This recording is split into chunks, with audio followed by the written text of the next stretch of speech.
This video is made in partnership with AvBuyer, the home of all aircraft for sale worldwide and the latest actionable intelligence in print, digital, and online. Check out avbuyer.com.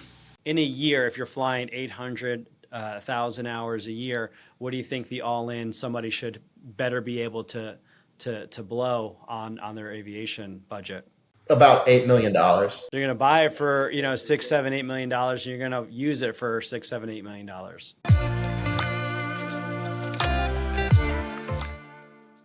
The goal today is to talk kind of all things heavy jets. Who should buy a heavy jet?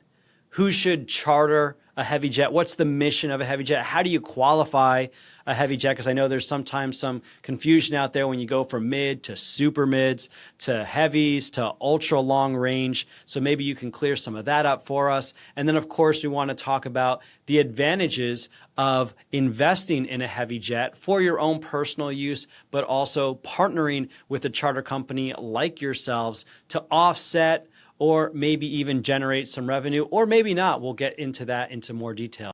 Yeah, so Global Air Charters is a FAA certified, 135 air carrier. We have worldwide op specs. We are truly global in nature. We have 5 ultra long range aircraft at this time. We're definitely in growth mode. The company is what I would consider in its youth or adolescent phase of life. So Global Air Charters, basically a charter company. You have some management, some sales as part of that as well. Tell us about your client base. Who are the personas that you serve when it comes to charter and when it comes to actually acquiring, purchasing a jet, and even those who partner with you? So for the charter side, we have 2 distinct groups that we really work with. One is the brokerage marketplace. Those are larger brokerage firms like Air Partner or Air Charter Service. And then smaller firms like Monarch Air Group, and everyone in between. And then the other facet of that is we have our own retail clients that we serve. So we have our own book of business. We have internal sales and external sales team. And then that book of business we service either on our own assets, our own metal, or we actually charter out and put them on lights and mid-sized jets if necessary. So we're a full service shop. So let's talk about the difference between a heavy jet. What is a heavy jet and an ultra long range jet? How would you describe a heavy jet in the marketplace? So this is going to be a really subjective part of our conversation because it seems now everybody has their own viewpoint on what's a heavy, what's a mid. Is it by the range of the jet? Is it by how many seats the jet has? Is it by, the size of the jet? So for me personally, I classify airframes based off of their range and then their seating capacity. So our ultra long range assets, our Gulfstream G5s, they can go over 6,000 nautical miles. That to me is ultra long range. Our heavy jet that we have in our fleet is a G4, and it's going about 4,300 nautical miles. The Falcon 900 is a heavy jet to me. The Challenger 600 series is a heavy jet. Again, you're looking at that, 7 to 8 hour range. Whereas with your ultra long range, the big boys, you're looking at the G5s, G6s, the Global Express. You're flying 10 hours or plus. That's your mission profile. So I'm kind of curious, what's kind of the cusp or the edge of where somebody should go from a midsize or a light jet to a heavy jet? Like we talked a little bit about destinations, but for yourself, Minnesota to New York or something like that, I mean, we could get there in a light jet or a mid-sized jet. What are some of the advantages of going with a heavy jet from the operator side? Your heavy jet, your ultra long ranges are a bit more reliable, a bit more robust. There's just more space for extra buttons and switches and systems, right? Typically, so we see a lot more AOG support needed with the light jet and mid jet. That's not to say they're not built well, they're not safe, nothing like that. But that's also to say a light jet, the aircraft, a light jet or a mid jet, it's going to go up and down a lot more often. There's a lot more cycles put on that aircraft, which means life limited components. You're just creating a point of failure there. Whereas with an ultra long range or long range jet, you're typically looking at a 6, 7, 8 hour mission is what we prefer. And so there's one up, one down for 8 hours in between.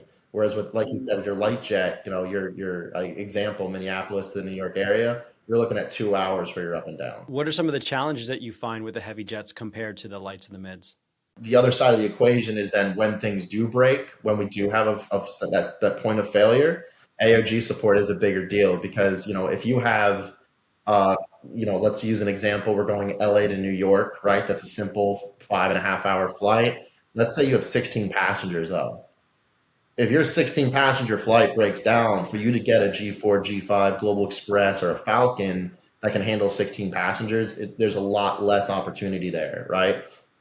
To say, all right, we have another 16 passenger set jet sitting in the same area with a crew that's ready to fly, that can do the mission, that can be in budget. It's a lot harder to find that. Whereas if you have four passengers doing like your example, right, Minneapolis to New York, we can probably find three, four, five different aircraft to supplement if we had an AOG issue. What's the barrier to entry as far as pricing goes? Again, I'm not an expert with heavy jets, so a decent heavy jet. I mean, what are we talking about price point wise? Barrier to entry in terms of a cash position for a Gulfstream, a G5, you want to be in that 9.5 to $11.5 million range is where you're going to find an asset right now.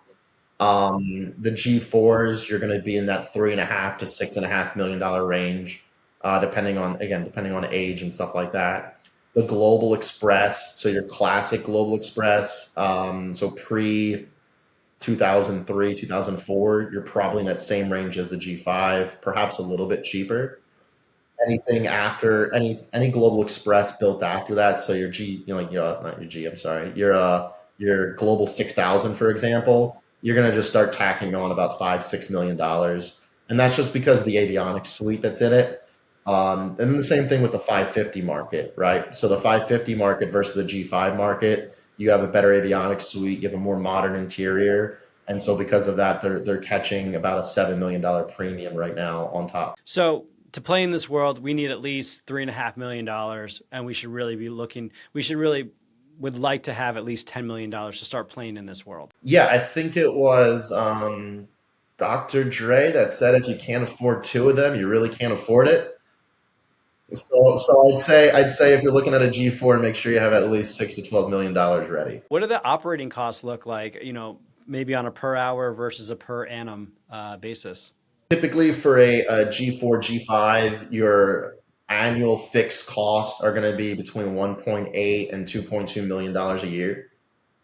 That's what we see on average. That varies, a little bit based off of pilot salaries or insurance requirements or what types of programs, right? So it does vary a bit. And then how you figure out your direct operating cost. I mean, everybody has kind of their own unique method. Us as a charter operator, so when I figure out our operating cost, I tack on what's a reposition rate on top of our hourlies, because when I'm doing this, I'm creating a pro forma or an analysis for an investor or for somebody buying a jet, and I can tell them right now, hey, your asset's not going to be 100% effective. And so I bake that into their cost of business, their cost of operating, so that it's not a surprise, a year down the road. So for us, we assume that every 10 hours of flying, you're going to have between 2.5 and 3 hours of flying that airplane empty to get it from point to point in order to fly and service the next client or the next trip. So because of that, our direct operating cost typically falls within the $500 to $6,500 an hour range. So in a year, I mean, do these jets, what's normal for the heavies? Is it closer to, so for a light jet, if you're flying 100, 200 hours a year, okay, you're stretching your legs, doing what you're supposed to do. What is kind of that good range for a heavy jet to be flying on an annual basis? Yeah, we try to fly our assets, revenue rate about 800 hours live a year. Our aircraft typically fly between 1,000 and 1,100 hours a year with those repositions and with those owner flights built into it. And so for the year, you're paying about 2 million, 2.2 million for your fixed stuff that it's going to sit there no matter what. So you better be able to burn that. And to actually use it, we get into our DOCs or direct operating costs. So in a year, if you're flying 800, 1,000 hours a year, what do you think the all-in somebody should better be able to to blow on their aviation budget. About $8 million. They're going to buy it Yeah, for, you're 6, 7, $8 million, and you're going to use it for 6, 7, $8 million. yeah, and then again, remember, our intention is to earn enough revenue that the owner of the asset, the principal, isn't feeling the burden of that entire $8 million. Right. So let's get into the business model. So I have people call me all the time, Tom, I want to buy a private jet. I saw Grant Cardone's got a G650ER. That's exactly what I want. And but I'm only going to use it maybe a couple times, maybe once or twice a month to travel. I'd love to partner with a charter operator and see if I can offset my my expenses. What do you say to that person? Tell us about the business model. How does that all work? Is it possible? What does that look like? How often do you fly? What are your top 5 destinations that you go to? What's your typical passenger load? Because a client may come to us, like part of our job too is to match the client with the best asset. So if they answer all those questions, they come to us and it makes sense for a heavy or an ultra long range, right? They want 10 plus seats every single time. They want to be able to go 6, 7 hours every single time. All right, now we're getting into that ecosystem of a heavy or an ultra long range jet. Once we have that figured out, our candid conversation with our investors and our principals is this. The first thing that we want to do with these assets for you is, like I said before, we call it net neutral, right? That's my term for it. So we know that the asset is going to have its value, and we know that the entity buying the asset, the principal, LLC, whatever it is, they're going to try to get as much depreciation from it as possible. That's a bonus to them. That's helpful to them. What I want to do is I want to earn enough revenue for our clients that all of the ancillary flying that we spoke about, all those other fees, the direct operating costs, the fixed costs, those are covered. So the first thing first is they paid nothing for this jet year over year, including possibly, hopefully, cost of capital, right? And at the same time, they get to depreciate that asset against their passive income from other business ventures or whatever they may have. The second step for us then is to then look at what this client needs. If they come to us and say, hey, we're going to fly 100 or 150 hours a year. All right, in the charter market, you're looking at hundreds of thousands or $200,000 of charter that you're spending each year. So now my goal is to take it one step further and create enough profit on the asset that our clients are flying for free, right? They're using their airplane. That's the point of it. Please use it. We always tell them that. And then we're earning enough revenue and profit that we're not costing them anything. Right then and there, we've now given our client the benefit of the depreciation off the asset, and we've given them their travel costs. So we've already given them a strong ROI. Then the last piece of this puzzle and the hardest part of any 135 operator out there is now we want to create profit for them above and beyond that. Right? So for us, if we can hit that 9 to 13% ROI from a pure charter point of view, plus we get to give them that depreciation, plus we get to let them fly for free, all in, that's a solid ROI for them. What I find really interesting about charter operators is most will be completely transparent, just like you were, and say, listen, like we're going to try to, go net neutral. We're going to try to help them fly free. And then, if we're lucky, we'll generate revenue. And some people will push back and be like, I've heard people say giving your asset to a charter company is one of the dumbest things you could ever do. It's going to depreciate the asset. You're just going to burn money. They're going to charge you for everything, hidden fees. And I'm sure there's bad actors out there like that. But what fascinates me is the fact that operators still are striving for helping the client get more money. And maybe it's just a sales tactic. But to be honest, the operators I've spoken with, like, I trust them. I think you're a good person, and I think you really want to help the customer and the client, generate income. What has your experience been with that the past 2 years? And I'm really interested in what has your experience been with the ROI prior to COVID, and like where do you think a reasonable person, should expect the ROI to be for the next year or so if they were to invest in a private jet and share it with an operator? Yeah, I think if you're going to take that approach and share that asset and put it on a 135 certificate, right? There, while all of that is true, what you said, right? It's going to depreciate the asset faster because there can be more hours put on it, right? The straightaway benefit that if that charter company at a minimum can offset some of that cost, you're getting a benefit out of it. I mean, no matter what, this asset's going to cost you money, right? We already know that even if it's just on a 91 account, even if it's just managed by like a say a Jet Aviation or somebody like that, you're still paying money for this asset. You're still paying $2.2 million a year plus a management fee and everything that goes with it. So if a charter company can offset 10% of that, 20% of that, and not and the cost benefit is and not cause the asset to depreciate that fast, then you end up winning, right? As the owner of the jet, and also what is your intention with the jet, right? I mean, there are tax benefits that come with having it on 135 certificate as well. Like there's flexibility in a lot of different ways than just putting it 91. And that's not for me as the operator. I mean, that's the way I look at it. That's not for me as the operator to be inside the principal's head.